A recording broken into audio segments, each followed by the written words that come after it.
Assalamualaikum warahmatullahi wabarakatuh.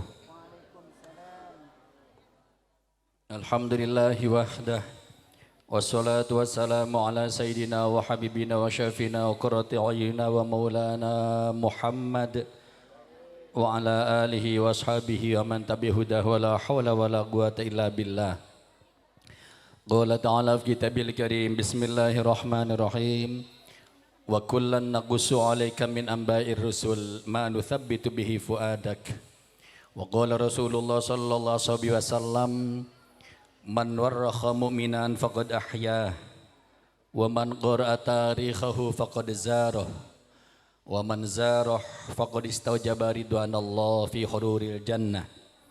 Wa qala hadratu Syekh Ahmad Asrari bin Muhammad Uthman Al-Isagi radhiyallahu ta'ala anhuma fi kitabi al-muntakhabat, fahani'an liman dhaqa au dhaqa min ba'di ma dhaqa au ra'a man dhaqa. Sadaqallahul azim wa sadaqa rasul habibul karim wa nahnu ala dzalika minasyahidin, amma ba'du.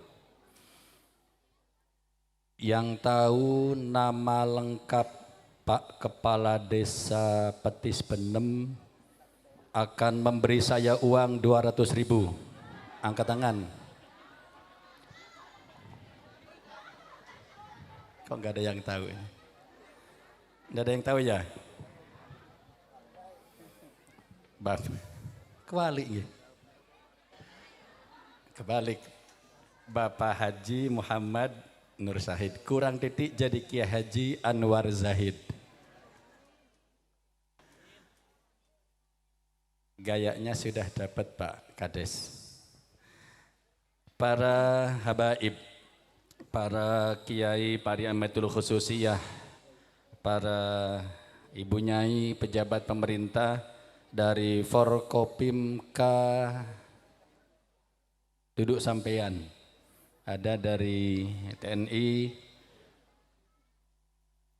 Polri mungkin, atau dari kecamatan, Bapak Kepala Desa Benem beserta seluruh jajarannya, hadirin hadirat yang saya muliakan.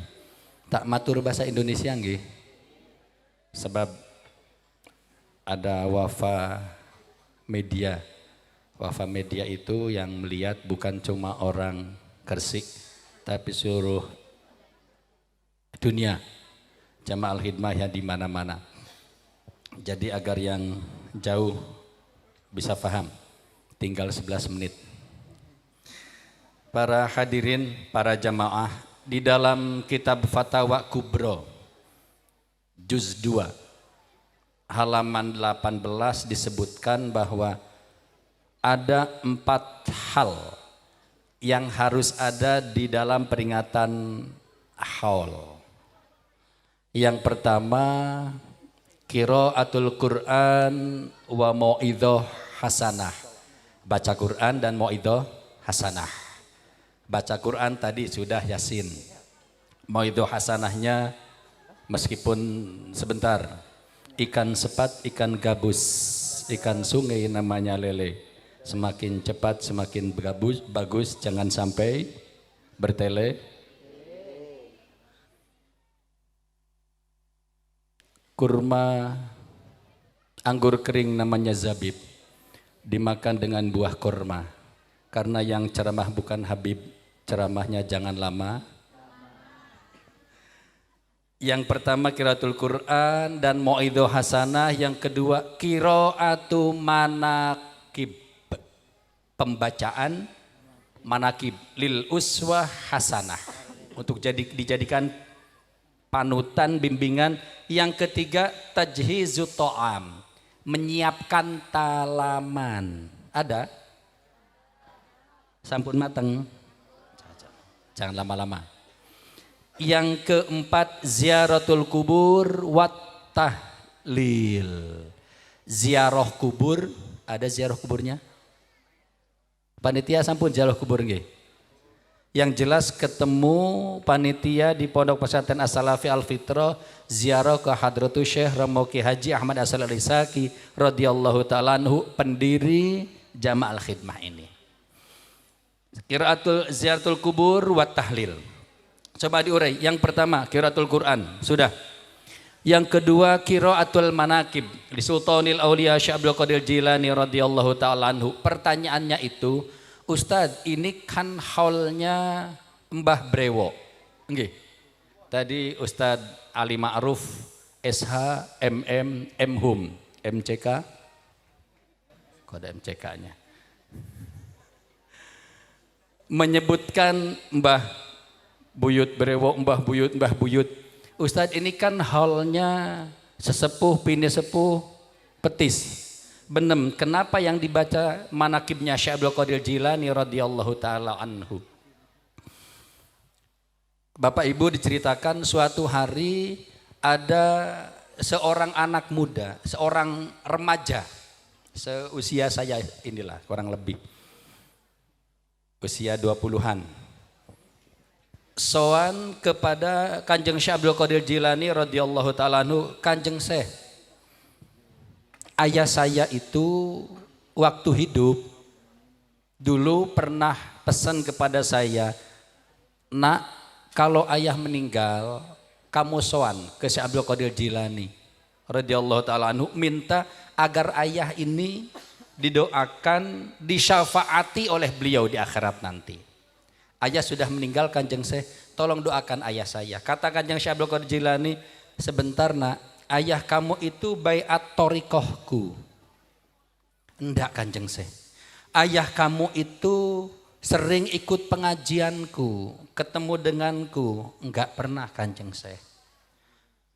Ayah kamu itu Ustaz, seneng sama saya apa enggak? Mahabbah, cinta sama saya enggak? Enggak Kanjeng Syekh. Kata Syekh Abdul Qadir Jilani radhiyallahu taala anhu, kalau begitu pulang nak, enggak sanggup. Ikut toriko saya enggak, ikut pengajian enggak pernah. Suka mahabbah kepada saya juga enggak. Lewat mana saya mensyafaati, menolong ayah kamu nak? Saya enggak sanggup. Saya tidak punya alasan. Si anak itu kemudian tidak putus asa, ngapunten Kanjeng Syekh. Saya ingat kejadian begini. Dulu waktu suatu hari ayah masih sehat, Kanjeng Syekh jenengan lewat di depan rumah. Dari kejauhan saya kelihatan jenengan dengan beberapa orang naik kuda lari kencang. Saya bilang kepada ayah di dalam rumah, iya Kanjeng Syekh Abdul Qadir Jilani lewat. Katanya ayah penasaran dengan beliau seperti apa orangnya. Ayah masih repot ganti baju dan sebagainya. Waktu keluar dari rumah, panjenengan Kanjeng Syekh sudah jauh, sudah kelihatan. Sudah tidak kelihatan. Waktu ayah keluar rumah itu, yang kelihatan oleh ayah tinggal debu yang berterbangan dari kaki kuda yang engkau naiki. Apa kata Syekh Abdul Qadir Jilani radhiyallahu taala anhu? Cukup nak, karena ayah kamu melihat debu yang berterbangan dari kaki kuda yang aku naiki, akan aku tolong, akan aku syafaati ayah kamu di akhirat nanti. Allahumma sholli ala Sayyidina Muhammad. Cuma melihat telapak kaki kuda. Bagaimana dengan jamaah al-khidmah yang sejak jam 7 kurang seperempat tadi duduk di sini sampai jam setengah 1 sekarang ini? Kalau bukan karena rasa cinta, kalau bukan karena rasa senang kepada manakib, tidak mungkin kerasan seperti ini. Jadi mudah-mudahan yang belum pulang surganya di tingkat 7 nanti. Yang belum pulang yang sudah pulang tingkat 1. Tingkat 7 AC-nya 2 PK banter, yang bawah pakai kipas angin. Itu kenapa Kanjeng Syekh Abdul Qadir Jilani radhiyallahu taala anhu, al-hikayat jundun min junudillah yuqawwi biha qulubal muridin. Dibacakan manaqib Syekh Abdul Qadir Jilani radhiyallahu taala anhu itu agar rasa cinta kita kepada beliau, rasa mahabbah kita kepada beliau dan kepada penerus beliau semakin mantap, semakin yakin, semakin meresap di dalam itu tujuannya kenapa manaqib beliau yang dibaca. Kita tawasul kepada beliau, kalau beliaunya, mohon maaf, beliaunya kena terus, ke bawahnya pasti kena. Sampai kepada pendiri jamaah al-hidmah Hadratus Syekh Rawoki Haji Asali al-Isaki radhiyallahu taala anhu. Di dalam kitab Al-Muntakhabat juz 3 disebutkan, ditulis oleh Hadratus Syekh. Di akhirat nanti, hadisnya panjang sekali. Di akhirat nanti para bapak, para ibu, ada orang yang dihisab oleh Allah. Ngafil athar an Sayyidi Basar sallallahu alaihi wasallam. Innallaha yuhasibu abdan fatarajjahat sayyi'atu ala hasanati. Ada orang sedang dihisab, dihitung amal baik buruknya, ternyata amal buruknya yang lebih berat, yang lebih banyak.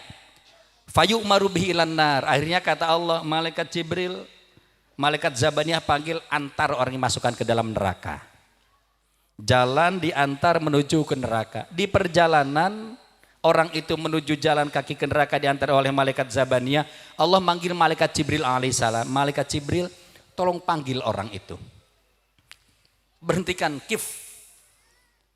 Was'alhu, tanya malaikat Jibril, apa yang harus saya tanyakan ya Allah? Kata Allah, tanyakan, hal jalasa fi majlisi alimin? Tanyakan apakah orang itu pernah duduk bersama dengan orang alim? Pernah dengar pengajian orang alim? Ini yang dimaksud oleh Kanjeng Syekh Abdul Qadir Jilani. Kalau pernah, orang alim itu panggilan, suruh memberi syafaat menolong orang itu. Didatangi, mas, sampai di dunia pernah dengar pengajian orang alim, duduk bersama dengan orang alim? Enggak pernah malaikat Jibril. Balik lapor kepada Allah, belum pernah. Kemudian Allah nyuruh lagi, kalau begitu tanyakan lagi malaikat Jibril, mungkin tidak pernah duduk bersama dengan orang alim. Hal ahabba aliman, apakah dalam hatinya terselip nama seorang alim? Kalau ada nama alim di dalam hatinya, orang itu panggil, orang alim itu suruh memberi syafaat menolong orang ini. Tidak ada. Kalau begitu malaikat Jibril tanya lagi, hal jalasa ala ma'idatin ma'alimin, pernah tidak orang ini duduk bareng makan dengan orang alim? Makannya ulama orang alim itu memberikan manfaat syafaat. Belum pernah malaikat Jibril. Sudah terakhir malaikat Jibril, kalau begitu kata Allah, wasal anismihi wa abihi wa jaddihi, dan terus ke atas, in wafaqasmuhu au ismu abihi au ismu jaddihi ghafartulah. Isma alimin ghafartulah. Tanya siapa namanya, bin siapa, bin siapa, bin siapa. Kalau namanya atau ayahnya, kakeknya terus ke atas cocok sesuai dengan namanya orang alim, saya maafkan orang itu, barokahnya orang alim itu. Ditanya siapa, bin siapa, bin siapa, bin siapa, sama sekali tidak nyambung dengan namanya orang alim. Tidak sama dengan namanya orang alim. Namanya sama sekali tidak sama dengan namanya ulama. Akhirnya kata Allah, bagaimana tidak ada ya Allah? Kata Allah akhirnya kepada malaikat Jibril, ya malaikat Jibril, khudh biyadih, pegang tangannya, masukkan ke dalam surga. Kata malaikat Jibril, lewat mana ya Allah? Namanya tidak cocok dengan orang alim, tidak pernah makan dengan orang alim, tidak cinta dengan orang alim, tidak pernah dengar pengajian orang alim. Terus dari mana ya Allah orang ini bisa masuk surga? Kata Allah, ketahui oleh malaikat Jibril, orang ini waktu hidup di dunia pernah akrab dengan seseorang, orang akrabnya ini, orang yang diakrabnya temannya ini cinta kepada orang alim. Akan saya tolong orang ini, barokahnya orang alim, meskipun melalui temannya itu. Allahumma sholli ala sayyidina Muhammad. Sekali lagi, kumpul kita di tempat ini, kalau tidak dalam rangka mahabbah kepada wali-wali Allah, mahabbah kepada orang-orang soleh, tidak mungkin kita berkumpul di tempat ini. Nomor 3, menyediakan makanan. Skip. Nomor 4. Nomor 3 sebetulnya penting. Karena Mas siapa tadi? Panitianya? Mas Firdos, mudah-mudahan cepat mendapatkan jodoh yang solihah. Mana Mas Firdos? Kok ngenes gitu doanya? Bukan dari Mas Firdos saja, bukan dari kepala desa saja. Saya yakin dari berbagai macam elemen masyarakat, ada yang bawa talam, ada yang bawa nasi bungkus, ada yang mungkin nyumbang apa. Kata Nabi SAW, mana kosomalun min sodakotin bal yazdad 3 kali. Bapak Ibu memberikan sodakoh untuk acara ini dan acara-acara apapun. Bersodakoh, memberikan hartanya untuk kebaikan, itu sama sekali tidak mengurangi harta. Bal yazdad, justru akan bertambah. Ini hadis Rasulullah SAW. Silahkan buktikan setelah majelis ini. Bahkan disebutkan di dalam hadis yang lain, man aroda antuk do hawaijuhu fal yuqaddim hadiyatah. Kalau ada orang ingin punya hajat, punya keinginan, yang harus dilakukan pertama kali adalah bersedekah kepada orang lain, berinfak kepada orang lain, berkhidmah untuk majelis-majelis sebagai pancingan agar hajatnya, agar kebutuhannya dikabulkan oleh Allah Subhanahu wa ta'ala. Jadi sebetulnya khidmah ke Hall Akbar Gresik nanti, yang belum silakan masih bisa menyusul, yang 10.000, yang 50.000, yang 3.000, yang 100.000, itu sebetulnya dalam rangka mancing rezeki kita itu. Semakin besar umpannya akan semakin besar dapatnya.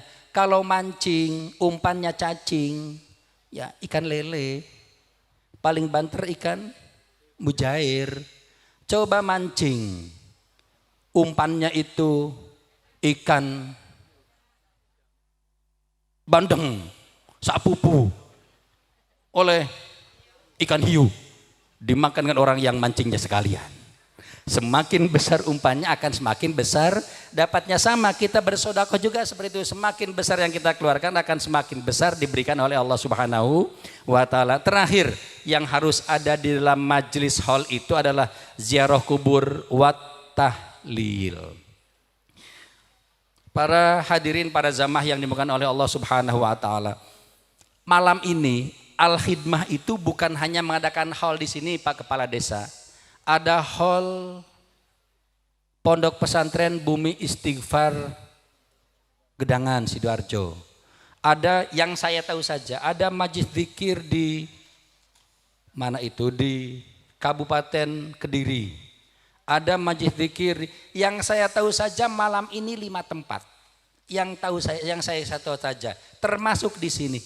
Jadi Sultan lil Aulia Syekh Abdul Qadir Jilani radhiyallahu taala anhu, Hadratus Syekh Muhammad Utsman Alisaki, Hadratus Ahmad Asli Alisaki radhiyallahu taala anhu, tanpa ada acara malam ini di sini pun sudah cukup beliau mendapat kiriman doa dari jamaah al-khidmah di seluruh dunia. Di sini tiadaan majelis zikir tahun depan, insya Allah di tempat lain akan semakin banyak majelis zikir.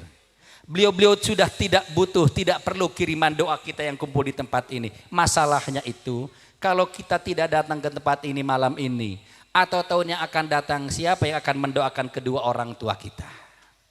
Itu masalahnya di situ. Para wali, orang-orang soleh, sudah cukup beliau-beliau itu mendapatkan kiriman doa dari orang-orang, dari para jamaah pencintanya. Yang jadi masalah itu kalau kita tidak datang, kedua orang tua kita tidak ada yang ngirim, itu masalahnya di situ. Jadi majelis zikir ini, hal desa ini setiap tahun harus diadakan. Harus iqamah hatta ila yaumil qiyamah. Sebab setiap tahun malam bulan apa ini? Bulan Dzulqa'dah. Tahun yang akan datang beliau akan menunggu. Karena ini menjadi majelis rutin, majelis istiqomah. Rasulullah SAW kulla haulin, setiap tahun beliau ziarah ke Baqi. Ini yang dijadikan pedoman oleh penduduk ahli Madinah, mengadakan majelis haul setiap tahunnya. Dijadikan pedoman oleh Ahlus Sunnah wal Jamaah mengadakan haul setiap tahun. Karena kiriman yang doa-doa yang kita sampaikan pada malam ini dan malam-malam haul yang akan datang ditunggu oleh keluarga kita, oleh orang tua kita, kakek nenek kita yang sudah almarhum. Kalau kita tidak datang, betapa kecewanya beliau sudah menunggu apa yang kita kirimkan, ternyata beliau tidak mendapatkan kiriman karena kita tidak hadir pada malam hari itu. Suatu ketika Rasulullah SAW berjalan bersama para sahabat di Madinah, sampailah ke komplek pemakaman, komplek kuburan. Kemudian Rasulullah tiba-tiba berhenti berbicara dengan para penghuni kuburan itu. Dengan berbagai macam kelebihannya, beliau bisa melihat para penghuni kubur di komplek itu. Dilihat oleh Rasulullah, para arwah di dalam kuburan itu sedang berebut kiriman dari dunia. Jadi kelihatan geruduk, seperti ada yang jatuh di sebelah barat, geruduk ke barat. Ada yang jatuh di timur, mereka geruduk ke timur, ada jatuh dan seterusnya lari-lari begitu. Seperti rebutan sesuatu. Sementara itu beliau melihat satu arwah, itu tidak lari-lari, duduk santai. Malah main game, Free Fire. Malah update status. Didatangi oleh Rasulullah, Mas, teman-teman sampean itu sedang apa? Lari kesana kemari itu ya Rasulullah, mereka itu sedang berebut kiriman doa, tahlil, maulid, istighosah, yasin yang dikirimkan oleh orang-orang yang masih hidup di dunia. Kenapa sampean nggak ikut? Kenapa sampean malah duduk santai, duduk tenang, tidak ikut lari-lari rebutan dengan mereka? Untuk apa ya Rasulullah? Anak cucu saya, keturunan saya rutin setiap malam Jumat masuk musola, masuk masjid, kirim tahlil untuk saya. Rajin istighosah, rajin manakiban, kemana-mana mereka mengikuti majelis zikir jamaah al-khidmah. Sudah cukup bagi saya kiriman-kiriman itu. Jelas alamatnya, paketnya untuk saya lewat JNE. Kepada yang terhormat almarhum Abdul Rosid, kuburan mana? Mereka itu tidak, keluarganya tidak mendatangi majelis zikir, tidak istiqomah tahlil, tidak istiqomah manakiban, tidak istiqomah malam Jumatan. Jadi yang datang kepada mereka, mereka rebutan itu wali jami'il muslimin al muslimat wal mu'minin al minat al ahya'in minhum wa amwat fi jami'il jihad min ladun sayyidina Adam yaumil qiyamah. Al-Fatihah. Fatihah 1 direbut sealam dunia. Mereka yang sudah juga sudah mati. Ini hadis, ini jelas. Jadi kalau kita ingin majelis, kalau kita ingin hidup kita ini berkah, rezeki kita berkah, umur kita berkah, marilah kita teruskan majelis yang istimewa seperti ini dan kita sempatkan untuk menghadiri majelis-majelis ini agar memuaskan, agar membahagiakan para guru, membahagiakan kedua orang tua, bini sepuh kita yang sudah meninggal. Amin ya rabbal alamin. Dina siratal mustaqim. Assalamualaikum warahmatullahi wabarakatuh.